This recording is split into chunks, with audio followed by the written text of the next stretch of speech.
Bem, hoje o programa Top, nós vamos abordar um tema muito atualizado na cirurgia plástica, um tema que está em permanentemente evolução, que é a cirurgia da mama. Então,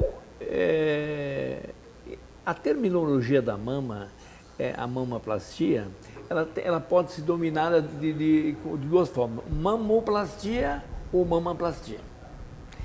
A mamoplastia, ela pode ser de redução, pode ser por uma pexia, quando a gente só quer remodelar a mama com o tecido existente, a mamoplastia redutora, quando a mama é muito grande, e a mamoplastia de aumento, usando as próteses mamárias. Nós vamos falar primeiro, vamos abordar primeiro, a Vera andou me perguntando, se é sempre a mesma prótese de mama que se usa. Vera, então é o seguinte, essa pergunta é interessante que tu fizesse. Não é sempre a mesma mama. Não. É importante na mamoplastia a gente falar um pouco da história. Por que é um pouco da história? Porque em 1950, nos Estados Unidos, surgiu a primeira prótese mamária. E o cirurgião que inventou essa prótese era de nome Cronin. Então a primeira prótese mamária nossa foi Cronin que desenvolveu. Essa primeira prótese, doutor, elas eram mais rígidas? Aí está o problema. Então, primeira prótese mamária, em 1950, ela só existia um tipo de prótese. Era uma prótese, uma cápsula, entendeu? E dentro um gel de silicone. Então, essa prótese que o Cronin inventou, essa prótese que então, eu tive a felicidade eu estava fazendo cirurgia plástica, me especializando em 1978, 79, e eu tive o prazer lá por 1980, o Thomas Riss, é um outro cirurgião americano, ele veio aqui a Porto Alegre, entendeu? E nos apresentou essa evolução da prótese. Foi na clínica do nosso grande cirurgião plástico de Porto Alegre, Dr. Jorge Fonseca, que ano passado nos deixou. Então, foi então Cronin. A história dessa prótese mamária, Vera, foi muito interessante. Porque essa prótese, o Cronin tinha um consultório lá nos Estados Unidos e a primeira paciente, perguntaram para ela, a imprensa, na hora, porque era uma mulher muito conhecida que o Cronin estava operando, é muito conhecida na zona lá, é uma mulher que passeava na rua todo dia, cruzava. E aí perguntaram para ela, para essa mulher, o que tu sentiu no primeiro dia quando o doutor Cronin lhe fez essa cirurgia? Olha, eu na rua, eu escutei muitos assobios. Adoro. Isso, eu ia lhe perguntar, doutor, a prótese mamária, mulher, você que está nos assistindo, com certeza sabe do que eu estou falando. Uma palavra chamada autoestima. A mulher, quando quer trocar prótese, quando não for por problema de saúde, quando for meramente estético, né? É para autoestima, né? Para o caimento da roupa. Eu que lido com moda, vejo muitas minhas modelos pedirem para isso, porque quando a gente lida com moda, a gente lida com beleza, com exemplo, com referência, né? E um corpo bonito é a referência para uma roupa, para um caimento bacana, né, doutor? Então, quais são os passos quando a mulher quer fazer uma prótese mamária para estética, claro, né? Isso é importante. Quando a mulher vai botar uma prótese? Bom, vamos primeiro falar na jovenzinha. Certo. É a guriazinha de 16 anos, 15 anos. Já pode 15 anos colocar prótese? Pode. Aí que está o problema. Se essa paciente, 15 a 16 anos, tiver um desenvolvimento de altura, Sim. peso e corpo adequado já, e se a mulher já menstruou, entendeu? Tem esses detalhes. Esse detalhe. Então, entenda o seguinte.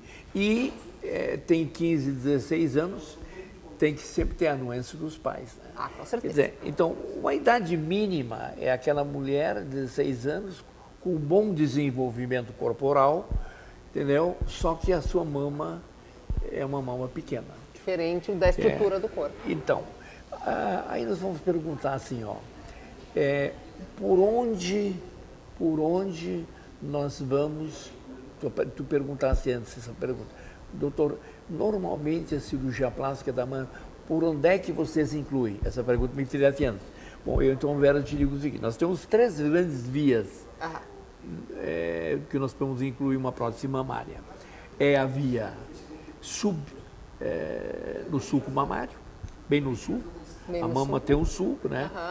Define-se bem o sulco mamário e faz-se a incisão de 3 centímetros. Em geral, o sulco é baixo da mama? É o sulco, a mama é a mama, né? Tá. E tem o sulco. O sulco sulco mamário. Né?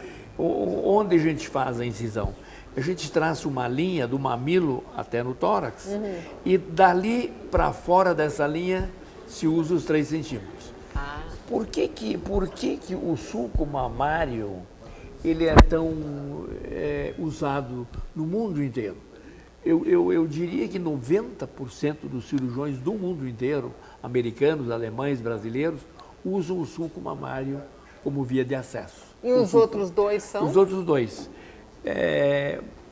Quando nós usamos diferente o sulco mamário. Quando a pessoa, por exemplo, ela tem tendência queloide, sabe o que é queloide? Sim. É aquela má cicatrização. Isso. Quando a pessoa tem má cicatrização, e o tórax do homem e da mulher, quanto mais próximo à linha média, mais tendência tem o queloide. Então, por exemplo, quando a paciente tem uma má cicatrização, dá-se preferência por outras vias.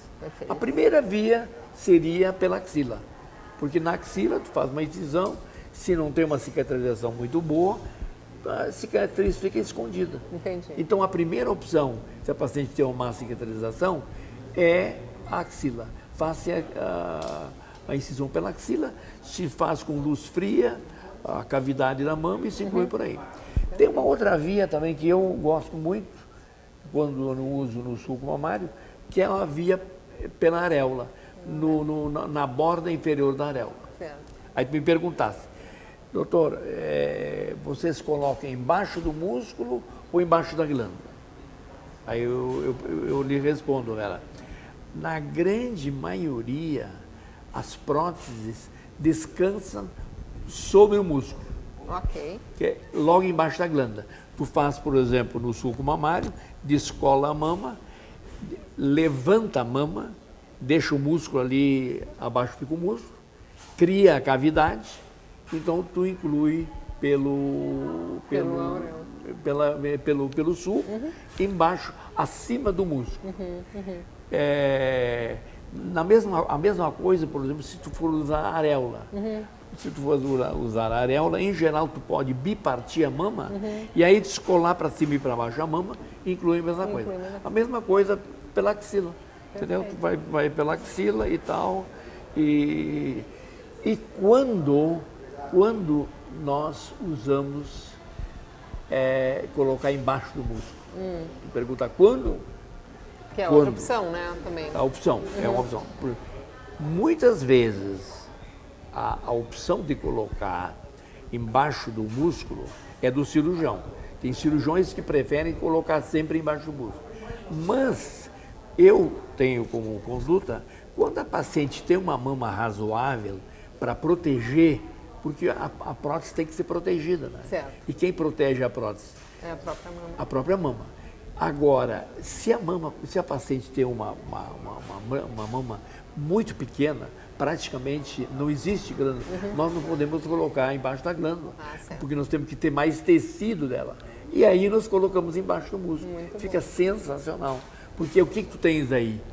Quem protege a glândula, tu tens a glândula, aí tu tens o músculo protegendo ela e depois ainda a própria glândula. Para quê? Quando a paciente, por exemplo, tem uma mama muito pequena, não tem tecido mamário para proteger. Nós podemos também usar, por exemplo, na paciente, por exemplo, muitas pessoas nos perguntam, a paciente, por exemplo, é o seguinte, teve um filho, 1, 2, 3 filhos. Boa. O que a gente recomenda?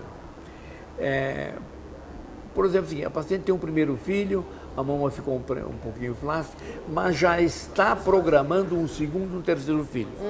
Nós recomendamos que a mulher tenha os seus filhos e deixe então para o segundo, terceiro filho, quando terminou, encerrou, aí tu vai incluir a prótese. E nós podemos fazer o seguinte, nós podemos, essa prótese, entendeu? Nós podemos, junto com a prótese, fazer uma pexia. O que é pexia? Tirar aquele tecido mamário excedente.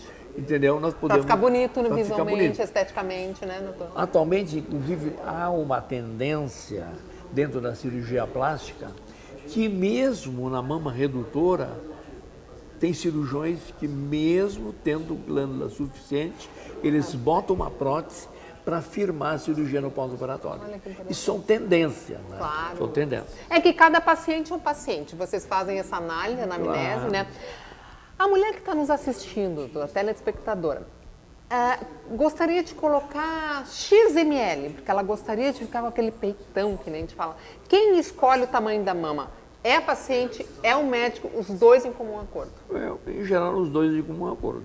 Tem que ver o que a paciente tem de mama para optar por um volume. Então, existem as próteses.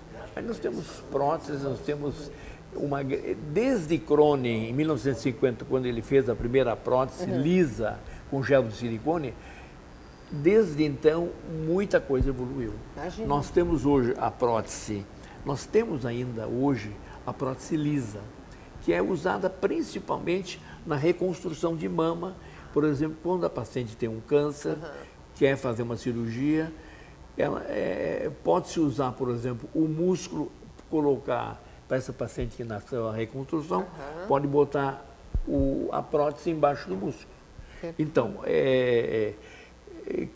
quanto digamos, então, a prótese ela pode ser uma prótese lisa com gel de silicone. Nós temos hoje as próteses chamadas texturizadas. O que é a texturizada, a lisa e uma rugosa de poliuretano? Tudo isso aí, Vera, é o invólucro dela. Ah, perfeito. Por exemplo, o seguinte, o gel da prótese mamária, desde Cronin, 40, 50 anos, o gel é o mesmo. É um gel de silicone. Mudou a textura só. Não é gel industrial, né? Claro. É gel de silicone médico, entendeu? É transparente, é um gel bonitinho, ele fica envolvido numa cápsula.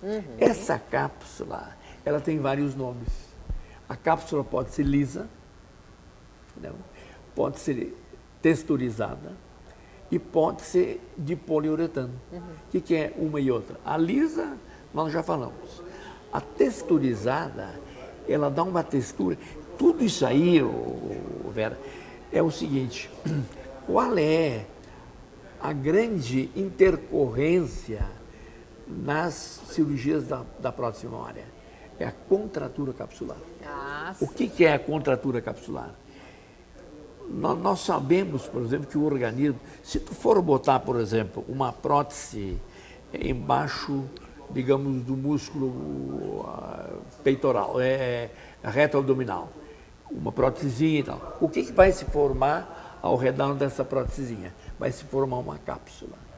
Então, o organismo, ele sempre tenta isolar a prótese do corpo. Então, aí forma a cápsula. entendeu? Interessante, porque é um objeto estranho no organismo. Exatamente. E ele tem essa capacidade de proteção, né? Ou seja, a mulher não tenha medo de colocar que vai dar rejeição. Pô, o índice de rejeição é alto, doutor? Muito pequeno. Pequeno, Mas olha que maravilha. Muito pequeno. Que maravilha. Então nós temos as lisas, que são usadas embaixo do músculo, as texturizadas e as de poliuretano. O que é texturizada e o que é poliuretano? Por que uma e outra? Por que as firmas grandes, hoje isso é uma indústria, né? Ah, com certeza. Porque imagina quantas próteses, 50, 100, 200 mil próteses são incluídas só no Brasil, entendeu? Só no Brasil. Imagina no mundo, entendeu? Nossa. Então a prótese de silicone é uma estrutura que ela está em permanente pesquisa. Então, a texturizada e a poliuretano são o invólucro, o que cobre a prótese. Dentro da prótese tem É o gel gel. de silicone e por fora é a cápsula que é embora. Essa cápsula pode ser lisa, pode ser texturizada, entendeu? E pode ser de poliuretano. E por que não se usa sempre só lisa? Aí está o problema. Toda pesquisa da prótese mamária tem a intenção de evitar a contratura capsular. Que bacana. O que se quer depois de incluir uma prótese de mama? Quando tu inclui a prótese de mama, no pós-operatório imediato, no primeiro, segundo mês, sempre fica lindo. A pequena intercorrência que pode ter, se essa reação do organismo à prótese é muito forte. Aí se forma uma cápsula e muitas vezes isso chama-se encapsulamento. Encapsulamento. Doutor Heller, qual a durabilidade de uma prótese mamária? Varia de mulher, varia da idade? Uma pergunta muito interessante. Eu já tive prótese que eu incluí, a paciente não veio fazer revisão, ela veio 30 anos depois de eu ter incluído, nunca fez uma revisão, paciente do interior e tal. Não sei se ela não entendeu que ela teria que fazer revisão. Eu sei que ela veio 30 anos depois e com sua prótese em bom estado. Isso. Mas, o que se recomenda atualmente? O que se recomenda, aos 10 anos, se faz uma boa revisão. Claro que a paciente que incluiu sua prótese, ela tem que ser o seu médico, seu cirurgião plástico, Claro. e seu ginecologista, seu mastologista, Claro. entendeu? Então ela vai fazer consultas com o seu médico cirurgião plástico, vai fazer com o seu mastologista, e eventualmente, entendeu? Qualquer probleminha, ele pode ser diagnosticado com uma mamografia. Então, a mulher que coloca a prótese, ela deve, não só pode, como deve, continuar fazendo o exame de mama. A mamografia. Exatamente. Nada interfere que você faz. Não, nada interfere, pelo contrário. Pelo contrário. Uns dizem que até o exame de uma mama que tem prótese fica mais fácil para o cirurgião, para o mastologista, uma mama que não tem. Mas isso não quer dizer que seja assim. Mas a verdade é a seguinte, a prótese da mamária, sob ponto de vista tumoral, câncer de mama, ela não interfere em nada. Perfeito. Ela não... Fez-se uma estatística nos Estados Unidos, se viu não sei quantas milhões de próteses, não houve nada significativo que a paciente que tenha uma prótese de mama tenha mais tumor de mama ou câncer de mama. Nada disso. Nada disso. Então isso aí é uma coisa que a paciente que tem uma prótese, a telespectadora agora que está nos ouvindo, ela pode ficar tranquila, né? Não há nada que propicie para ela ter um aumento do câncer por ela ter uma prótese mamária. Doutor Heller, o Brasil é o país que mais faz colocação de prótese mamária ou não? Já li isso, mas eu não sei se isso é verdade. Não, parece que... Eu sei que nós somos campeões de cirurgia plástica em geral, né? Mas nós estamos assim, ó, sempre correndo junto, paralelo com os Estados Unidos. Os Estados Unidos também é um país que faz muita cirurgia plástica, muita prótese. Então, a coisa o Brasil faz muito. A mulher brasileira, como se expõe, ela vai muito para a praia, gosta de expor o corpo. Então, realmente, aqui a gente faz muita cirurgia, não é só prótese, faz cirurgia da face, cirurgia de lipoaspiração. Então é uma coisa assim, ó, já está na cultura da mulher brasileira. Da mulher brasileira, a né? cultura da mulher verdade. brasileira. E a mulher gosta, né? A mulher que está nos assistindo, com certeza, está sabendo do que a gente está falando, porque a gente gosta de estar bem. Para com o estimular as corpo, com a mulheres mente. a fazer plástica. Tu já fizeste alguma plástica? Já fiz, coloquei Que em pergunta- prótese mamária. que pergunta Me senti indiscreta. muito feliz, porque a minha estrutura física, meu tamanho, eu sou uma mulher grande. Exato. Eu sou do over, eu sou grandona. Isso é importante, né? E eu tinha peito menor. Dito pela pequeno. nossa... Nessa, E fiz com o Dr. Heller. Especialista, Fui muito especialista em moda. E realmente essa coisa da moda é muito importante. A mulher que gosta de se vestir bem, para a roupa ter um caimento bacana, ela tem que estar de bem com o corpo. Não, Vera, né? Tu não ficaste chateado que eu te fiz essa pergunta, né? Capaz, Não. adoro! não. Adoro! Você que está nos assistindo, coloquei peitão, adoro. E ó, acho que se você está com alguma dúvida de querer colocar, pense bem. É uma coisa que procure um excelente, seu médico. O seu médico dê uma analisada se ele faz parte do conselho. Exato. Aliás, isso é importante. Isso é uma coisa que eu gostaria de dizer. Nós temos a Sociedade Brasileira de Cirurgia Plástica, então a paciente, por exemplo, que quer consultar, ela vai lá, Sociedade Brasileira de Cirurgia Plástica, membros.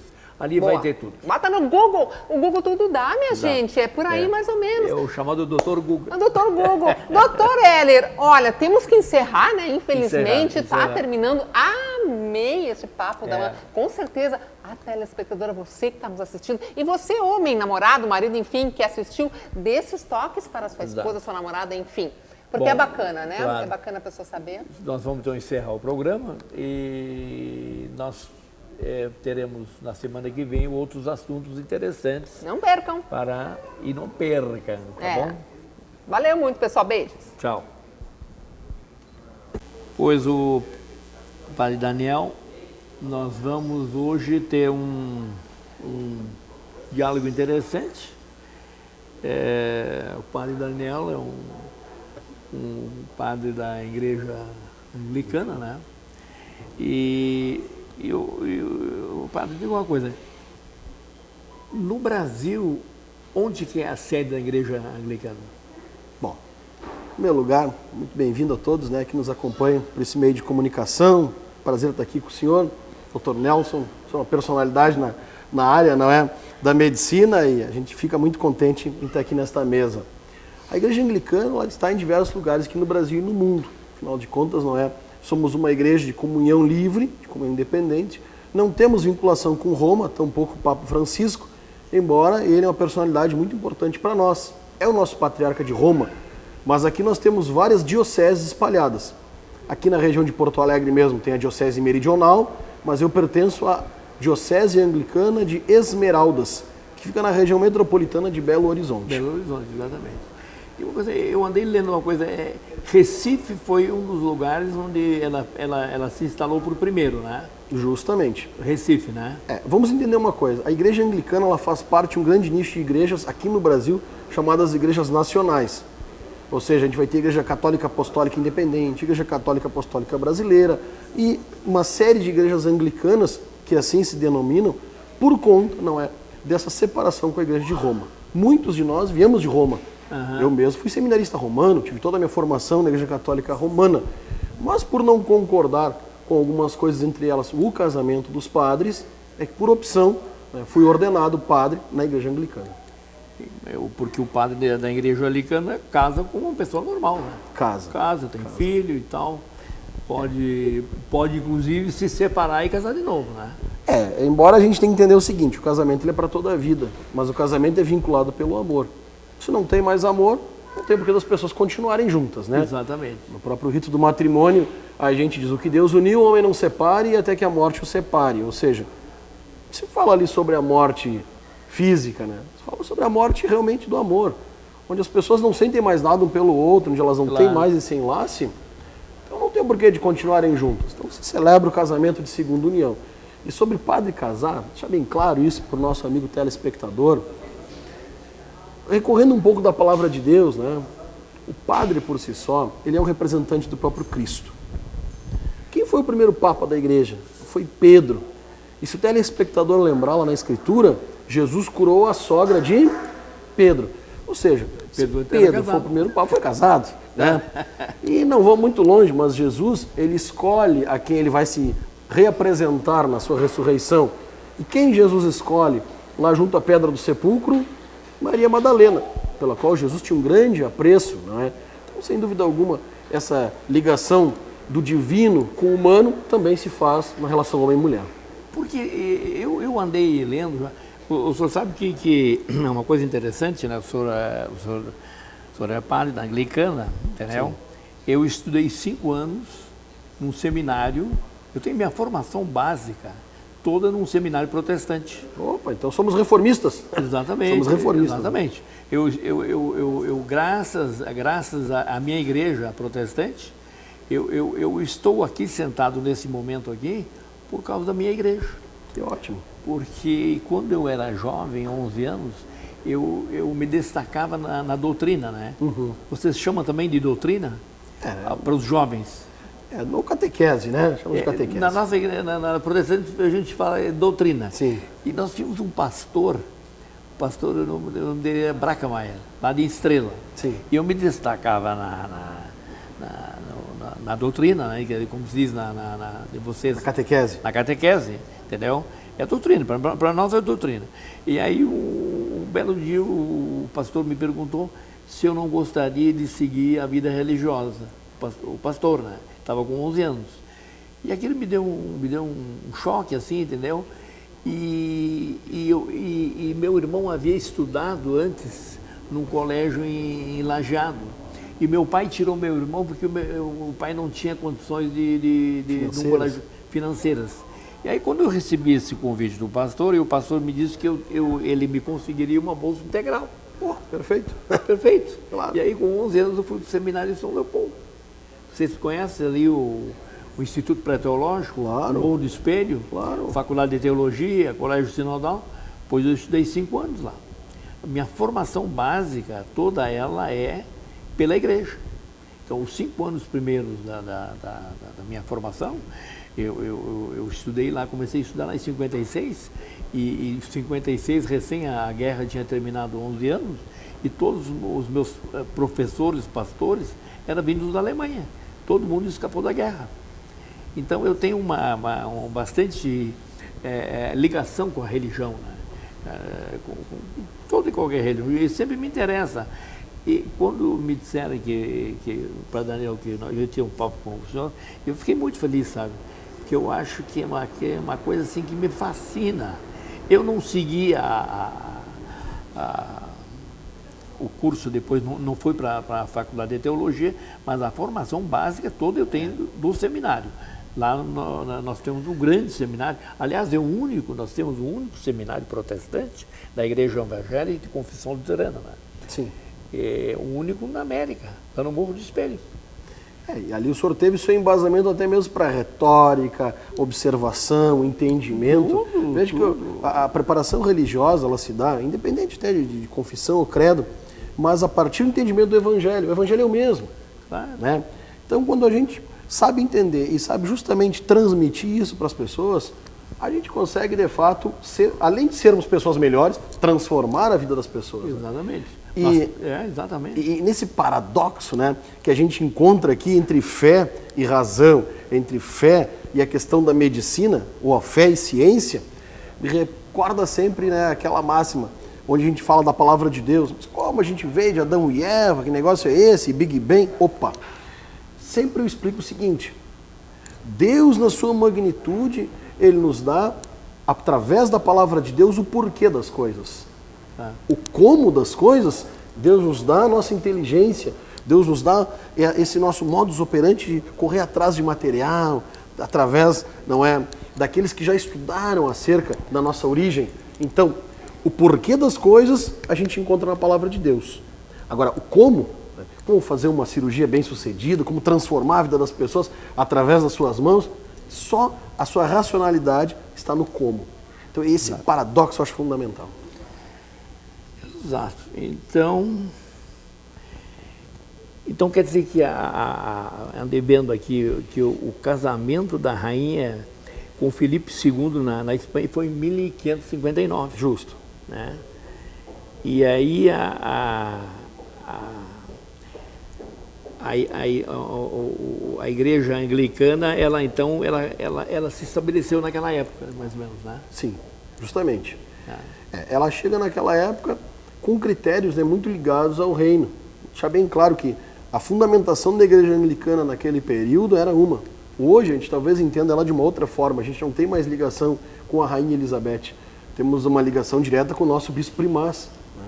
Mas eu andei vendo que em 1538 o Henrique VIII, Sim. ele foi excomungado, né? E por quê?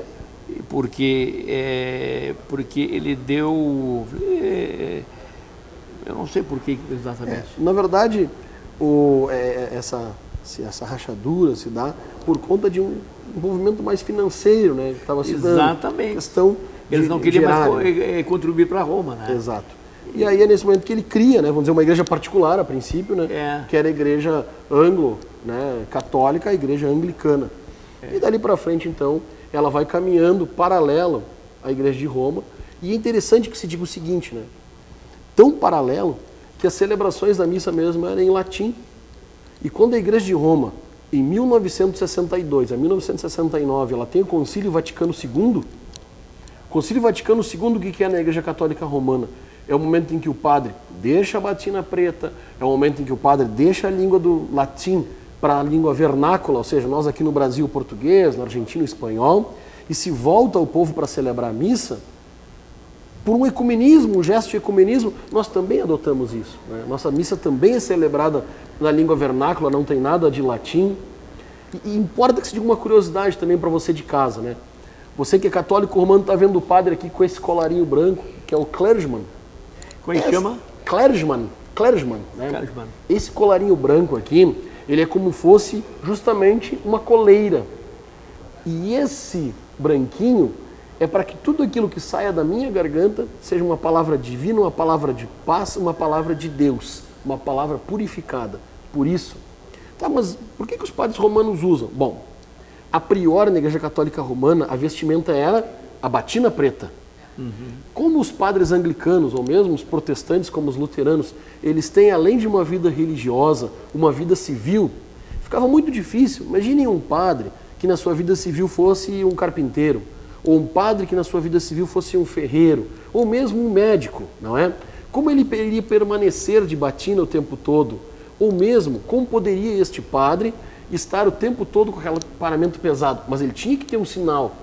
Então, por uma convenção, a camisa social com o clergyman. Hoje os padres romanos usam essa camisa social, né? Hoje os romanos também usam o clergyman, mas ela é uma vestimenta protestante e anglicana. Ela surgiu justamente com os anglicanos para a abolição da batina preta. Muito bem. Eu andei vendo que foi com a Mari I, a filha da Catarina Aragão, que a igreja anglicana, um certo período, ela voltou em 1554 novamente para o catolicismo, né? Justo. Né? Ela teve uma nova fusão. Exatamente. Isso. Mas tão logo depois não deu o acordo, né? Não, foi muito rápido, né? Isso, e ela voltou. Foi um lapso temporal. Exatamente. Muito bem. Existe na igreja anglicana, criada pelo arcebispo Thomas Cranmer, que foi um mentor do livro da oração comum. O que é esse livro da oração comum? Bom, vamos deixar bem claro o seguinte. O livro da oração comum, ele é como fosse um missal romano, onde estão todas as leituras prescritas da missa, onde estão as horas de oração, tanto matinais, as laudes, como as vésperas, como as orações da noite. Então, é um livro de orações. Na igreja hoje, vamos dizer, a igreja particular anglicana aqui do Brasil, nós temos a liberdade de poder celebrar uma missa com embasamento no missal romano. Olha como é importante isso, né, para uma questão até popular. Diferenças básicas da igreja católica anglicana, de comunhão livre, com a igreja católica romana, para que você de casa entenda. Durante toda a celebração da missa, vai ter um momento chamado de oração eucarística, onde nós temos uma menção ao Papa Francisco, que é mais ou menos assim: lembrai-vos, ó Pai, da vossa igreja, que se faz presente pelo mundo inteiro, que ela cresça na caridade com o nosso Papa Francisco e com o nosso bispo, no caso aqui em Porto Alegre, né, seria nosso bispo Dom Jaime Spengler. Ora, na igreja anglicana nós fazemos uma alteração nesse pequeno verso, né, da oração eucarística. Lembrai-vos, ó Pai, da vossa igreja, que se faz presente pelo mundo inteiro, que ela cresça na caridade com o nosso patriarca de Roma, Francisco, fazendo menção e respeito àquele chefe da igreja de Roma, e ao nosso bispo local, que é Dom Lucas Macieira, que é o nosso bispo lá de Esmeraldas. Então, essa troca se faz. Agora, o restante da celebração, todo ele é o mesmo. Todo o conteúdo hoje que se usa é praticamente o mesmo do missal romano. Por que, o senhor vai me perguntar? A gente, muitas vezes, pensa que é a ritualística que faz a celebração, e não é. O povo que vem ao nosso encontro é um povo que quer ter esse encontro com Jesus, seja na Eucaristia, seja através da palavra. Então a missa, ela tem que ser um formato simples e onde as pessoas possam compreender o que está acontecendo. O livro que o senhor me pergunta é um livro de compreensão um pouco mais delicado, um pouco mais difícil. As próprias respostas dessa celebração são diferentes daquela que o povo está acostumado. O Senhor esteja convosco. Já é nosso responder, Ele está no meio de nós. Então a celebração é praticamente a mesma. E deixando bem claro, os sacramentos, né? Nós temos os 7 sacramentos dentro da Igreja Católica Anglicana. 7. Quais são os 7? O batismo. Importa que se diga que o batismo pode ser feito tanto de crianças como de adultos. Eu, particularmente, né, digo que o batismo de adultos, ele é um batismo mais consciente, mais preparado. A pessoa ela vai dizer o sim dela já com convicção. O segundo é o da penitência, é o momento da confissão. Não é? Mas na anglicana, a pessoa ela vai se confessar junto ao padre, não? Sim, junto ao padre. O rito do sacramento só se dá no ato do perdão, após essa conversa, após haver o arrependimento e após a oração do ato de contrição. Então isso aí difere bastante da protestante, né? Ah, difere. Porque a protestante não tem a confissão. Ela é direto, né? Ela é direto. A intermediação ainda do sacerdote. Aqui é do sacerdote, né? Isso. Igual praticamente a romana. A romana, né? Isso. Igual exatamente. Quer dizer que então isso aí... Vamos dizer que 2 sacramentos vão ter uma diferença essencial, doutor. Que seriam os sacramentos do matrimônio, por conta de podermos celebrar o casamento de pessoas que já estão separadas, mas por alguma razão se reencontraram no amor com outro casal, e o sacramento da ordem, permitindo então, não é, a ordenação de padres casados, que é o meu caso, e permitindo também, em algumas linhas da Igreja Católica Anglicana, a ordenação de mulheres, onde nós temos reverendas. Sabemos que aqui na Diocese Meridional, que compreende o Rio Grande do Sul, existem muitas reverendas e mulheres de muito valor, não é? Sim, que se paramentam como padres e celebram naturalmente, né? Então, igual a protestante também tem. Exatamente. Então são os únicos sacramentos que teriam uma diferença. E uma coisa, Padre Daniel, o casamento de pessoas do mesmo sexo. Sim. Bom, vou lhe dar a opinião da minha igreja. Está borbulhando no momento. Justo, um assunto muito discutido. Chamamos de casamento homoafetivo. Homoafetivo, exato. Né? E entenda você, telespectador, não é, que nós falamos em nome de uma igreja. E através da igreja, nós somos fundamentados pela palavra de Deus.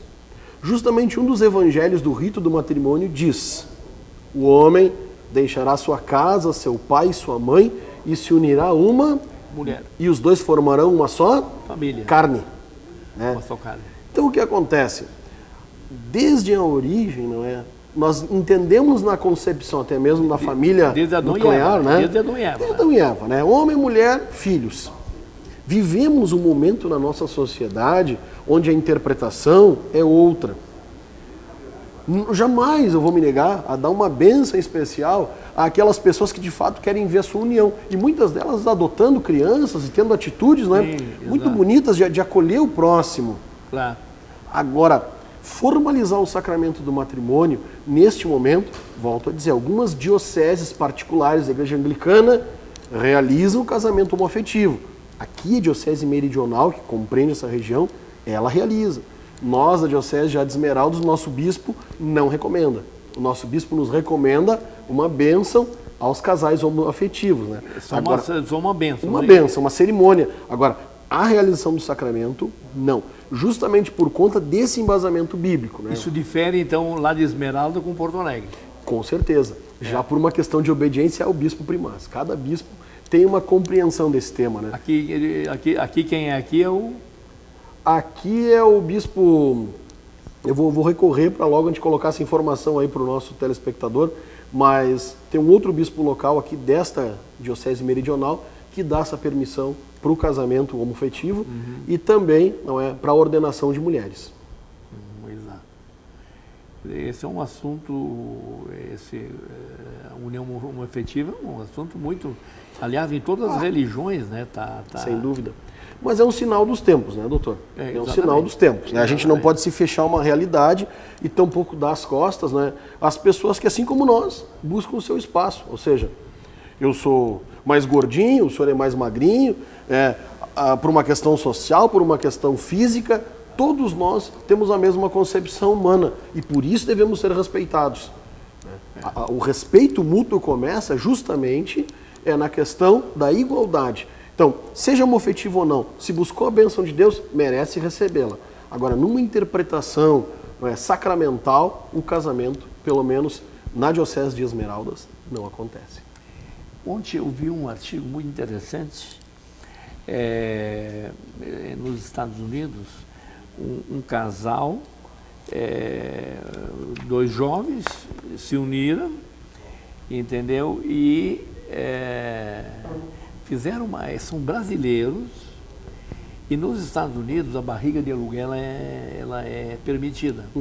Então dois jovens brasileiros se uniram, um do espermatozoide, o óvulo eles alugaram lá de um banco de óvulos e esse casal de brasileiros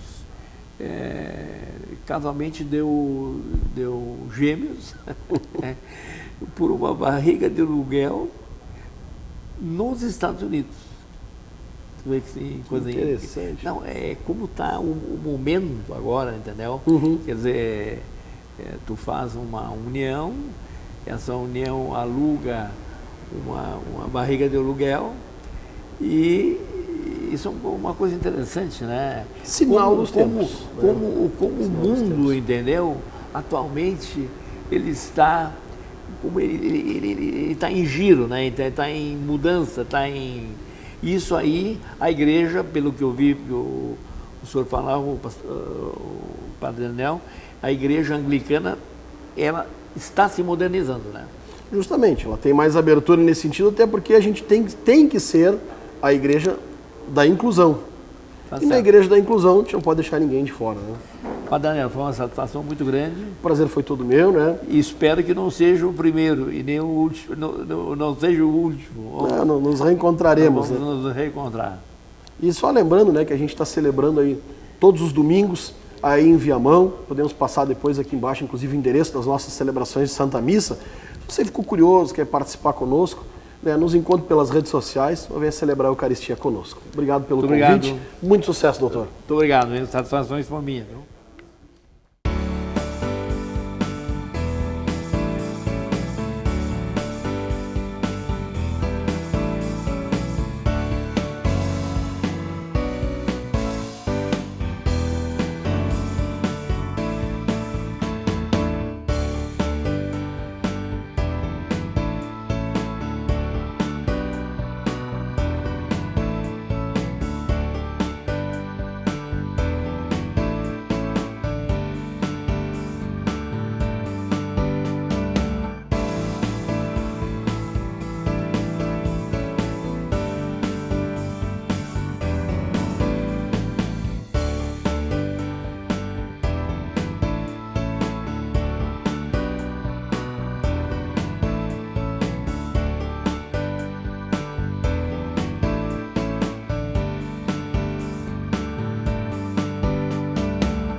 crise migratória tem chamado a atenção nos últimos anos.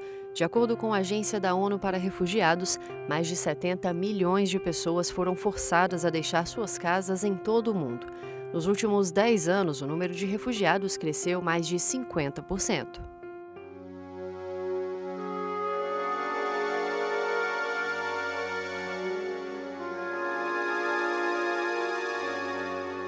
Eu venho com minha família, 3 crianças, saiu na Síria em 2014. Não pode ficar criança quando o país tem guerra, quando a cidade tem guerra, porque falta muitas coisas. Falta pouco água, energia, pouco comida, tem medo.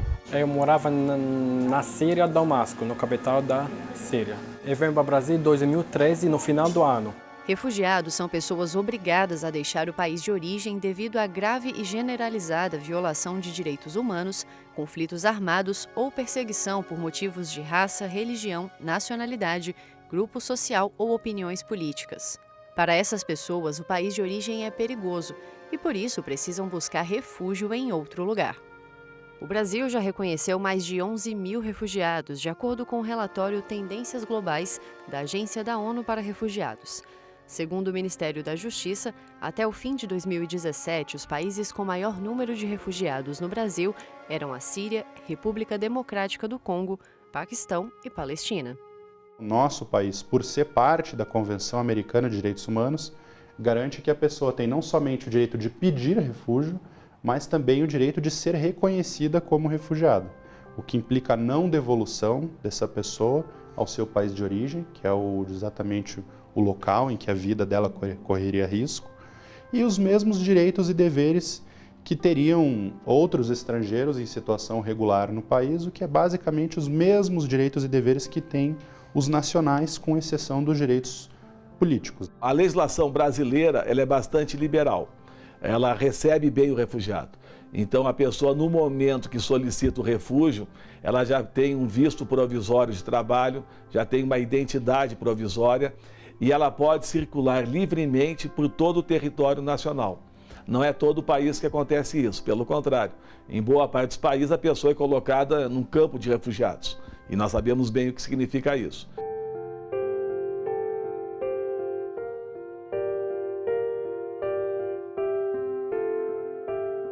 Em um caso que chegou ao Superior Tribunal de Justiça, a mãe de uma criança refugiada do Congo queria que a filha exercesse direitos como ser matriculada em escola pública e utilizar o sistema de saúde. O relator do recurso na 4ª turma, ministro Luiz Felipe Salomão, ressaltou que a falta de registro em cartório não deve impedir o exercício da cidadania. Foi considerado que a emissão do Registro Nacional de Estrangeiros, o RNE, garante direitos fundamentais iguais aos dos brasileiros. Se nós partimos do princípio de que somos seres humanos, ele não é retórica ou frase bonita dizer que todos temos direitos básicos de vivê-los num país ou no outro. E essa dinâmica, ela faz parte da história. É muita tristeza. Tem muita gente lá tá sofrendo de guerra, de faltar água, de faltar luz, médicos, segurança. É muita coisa feia que está acontecendo lá, é triste, para a gente é muito triste. Eu acredito que não vou conseguir visitar minha casa em 10 anos ou 20 anos.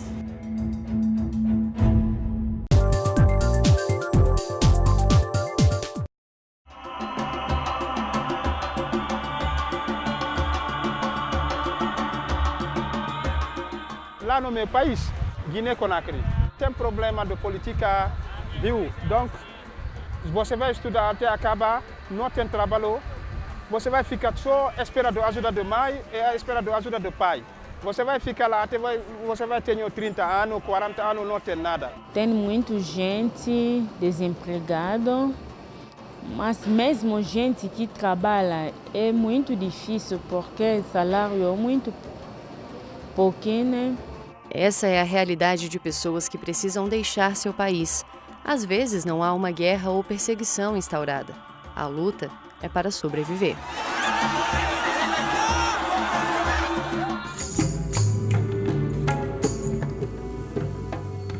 Estou aqui desde janeiro de 2012. Eu vim justamente depois do terremoto que passou lá no Haiti. Em 2010 ficou um pouco difícil a vida. E como a gente é jovem, a gente precisa correr atrás de oportunidades. E foi justamente por causa disso que estou aqui. O Brasil tem várias soluções que são cases internacionais e que servem de exemplo para outros países. Exemplo, primeiro o caso dos refugiados do Haiti, né? Que a rigor não são propriamente refugiados, mas são migrantes econômicos, mas eles entram no Brasil como solicitantes de refúgio. E são quase 50 mil pessoas que entraram após o terremoto. O Brasil passou a conceder o visto por razões humanitárias para haitianos a partir da Resolução Normativa número 97 de 2012 do Comitê Nacional para os Refugiados. Outro país que tem passado por uma grave crise, com índices econômicos baixos, instabilidade política e violência, e gerado um grande número de solicitações de refúgio, é a Venezuela. Só em 2017 foram quase 18 mil pedidos. Eu saí da Venezuela por... Realmente são muitos motivos, mas o principal é que meu país está em crise. Não só uma crise econômica, não só uma crise política, uma crise de tudo. Não se conseguem as coisas, não conseguem as comidas e são muito caras. Quando você não tem que se preocupar se você vai ter o que comer, nesse dia você fica mais tranquilo. Para regulamentar e ampliar a proteção aos migrantes que chegam ao país, foi sancionada em 2017 a Lei 13.445. Nela está estabelecida a acolhida humanitária, prevendo, entre outros casos, instabilidade institucional, calamidades e desastres ambientais. Mas aqueles que descumprem a lei podem ser expulsos do Brasil. Uma das hipóteses é a prestação de declarações falsas. Os ministros da primeira sessão do Superior Tribunal de Justiça já analisaram o pedido de habeas corpus de um estrangeiro que queria evitar a expulsão do país, alegando ter um filho brasileiro que dependia economicamente dele. Na ocasião, os ministros consideraram que, apesar da dependência do filho, o homem preencheu o formulário de solicitação de refúgio com informações falsas, incluindo nome e nacionalidade. O pedido de habeas corpus foi negado. Expulsão é uma figura específica da lei de imigração. No caso de uma pessoa que é refugiada ou era refugiada e deixou de ser refugiada porque perdeu a condição, na verdade ela vai entrar no regime vigente referente a migrantes no país. Isso significa que, se ela não se regularizar de uma ou outra forma, ela está sujeita a quaisquer das medidas de retiradas compulsórias do país. Não se deve pegar essas situações de exceção como regra. É o contrário. Nós temos que nos preocupar com a regra e dar, então, todo o atendimento que essas pessoas precisam e permitindo, então, a sua inserção na nossa sociedade. Tem 2 anos. Aí depois tenho que me apresentar antes de que se cumpra o período, 90 dias antes, e ver o que acontece. Não falaram o que. Tipo, pode ser que eu consiga ficar aqui para sempre ou pode ser que eu tenha que sair, não sei.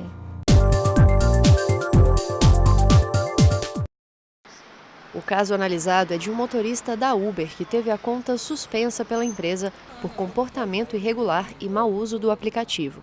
Mas o motorista entrou na justiça alegando que ficou impedido de exercer a profissão e teve prejuízos materiais, porque alugou um carro para fazer as corridas. O caso ocorreu em Minas Gerais e a Justiça Estadual considerou que não era competente para julgar a ação por se tratar de relação trabalhista. Mas a Justiça do Trabalho também se considerou impedida e suscitou conflito de competência ao Superior Tribunal de Justiça. Para o relator do conflito, na segunda sessão do STJ, ministro Moura Ribeiro, os serviços prestados pelos motoristas de aplicativo são eventuais, sem horários pré-estabelecidos e eles não recebem salário fixo, o que descaracteriza vínculo empregatício. Assim, o colegiado entendeu que, como não há relação de emprego no caso, processos envolvendo motoristas e aplicativos devem ser julgados pela Justiça Comum.